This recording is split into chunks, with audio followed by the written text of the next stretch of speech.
à tous, je vais vous présenter mon épreuve orale sur le partenariat. Tout d'abord, commençons par le diagnostic de territoire. En France, en 2023, 5,2% des 14-16 ans ne sont pas scolarisés et 110 000 jeunes ont quitté le système scolaire sans diplôme. Pour les 18-24 ans, 8,2 n'ont que le brevet des collèges. Les élèves en formation et n'ayant pas eu leur diplôme ont quasiment 2 fois plus de risques de ne pas être intégrés dans l'emploi. Enfin, plus de 100 000 enfants seraient déscolarisés en France en 2023. Dijon, préfecture de Côte d'Or, est classée 3e meilleure ville pour les étudiants. En effet, elle propose des services pour les enfants et les jeunes, comme des interventions éducatives, la bourse étudiante ou encore une adaptation de l'enseignement pour les élèves en difficulté. La ville de Dijon est divisée en 9 quartiers. Ainsi, chaque quartier est différent et a sa particularité. Le quartier Université fait état d'une population essentiellement jeune, 25% de moins de 20 ans et 41% de 20-39 ans, et compte 20 000 habitants dans le quartier Université. J'ai effectué mon stage dans la maison d'éducation populaire L'Archipel, créée en janvier 2020 sous l'agencement Espace de vie sociale.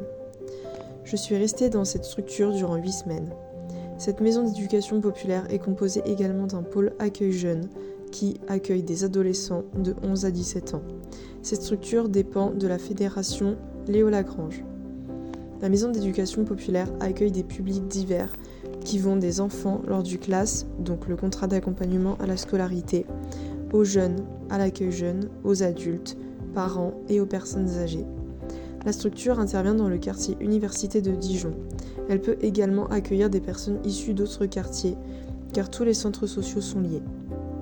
Le besoin.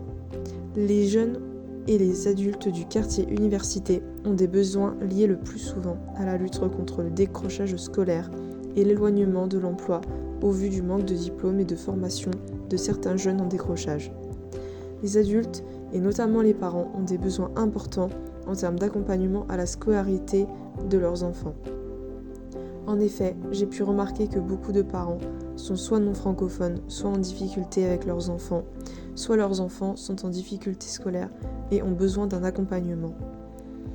Les partenaires. Les centres sociaux de Dijon sont en partenariat avec la ville de Dijon, des éducateurs spécialisés de rue qui interviennent dans la rue auprès des jeunes, l'Athénéum, centre culturel pluridisciplinaire, le Sésame, service à visée d'émancipation sociale et d'accompagnement médical, la bibliothèque Mansart, les écoles élémentaires de Mansart et de Montmusard, le collège des Lentillères et la FEV, association de la Fondation étudiante de la ville.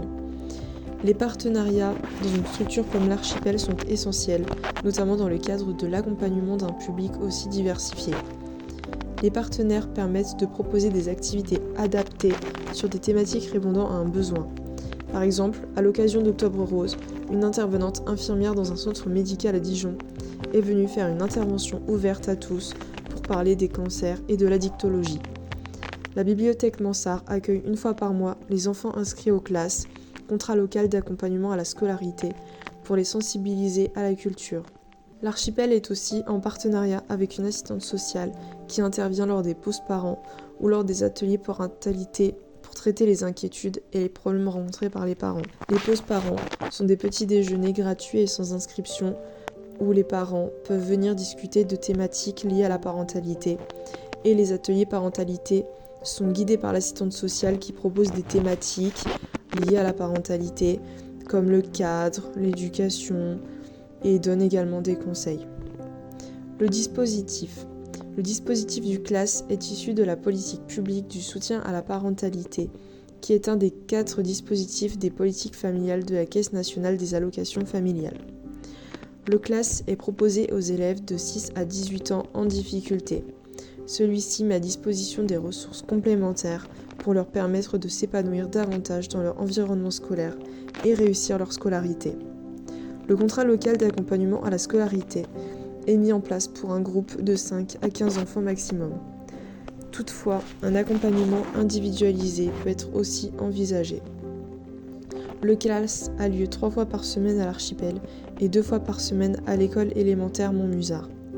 L'intervention sociale du CLAS se déroule en 2 parties. La première partie de l'intervention est composée d'un temps de goûter, environ 10-15 minutes, et d'un temps d'aide pour les devoirs, environ 45 minutes. La deuxième partie consiste à faire des activités manuelles et ludiques avec les enfants, qui durent environ 30 minutes. La durée du classe est de 1h30. Il y a 12 enfants aux classes de Mansart et 12 enfants aux classes de Montmusard. Cette intervention est encadrée par des bénévoles et des travailleurs sociaux qui sont responsables de son déroulement. Le fait que cette intervention soit proposée très régulièrement permet d'avoir un meilleur suivi de la situation de chaque enfant. L'archipel permet donc de répondre efficacement aux besoins du quartier concernant la lutte contre le décrochage scolaire et les difficultés liées à l'emploi du fait du manque de diplôme des jeunes. Il permet également de faire une passerelle avec d'autres organismes partenaires qui peuvent accompagner les jeunes adultes dans l'insertion à l'emploi ou l'accès aux formations. L'archipel permet également de recueillir des jeunes en situation d'exclusion scolaire pour leur permettre de participer à la vie sociale du quartier et de pouvoir faire des activités durant la durée de leur exclusion. Le rôle du CESF dans le dispositif. Dans une structure comme l'archipel, le CESF peut avoir plusieurs rôles, comme référent famille ou encore animateur de vie sociale. Il identifie le besoin des enfants en difficulté en passant par les écoles avec lesquelles il a créé un partenariat. Il organise des rencontres avec les directeurs des écoles pour récolter des données. Le CESF s'intéresse à des dispositifs tels que le PRE, Programme de réussite éducative, qui va permettre d'identifier les enfants qui auraient besoin du classe. La demande d'inscription se fait également par les parents qui vont exprimer leur demande au CESF. Le CESF remplit la partie porteuse du projet de la page Élan CAF pour faire la demande de financement du classe. Ensuite, la CAF étudie la demande de projet. Et enfin, elle envoie une notification qui valide ou non le projet.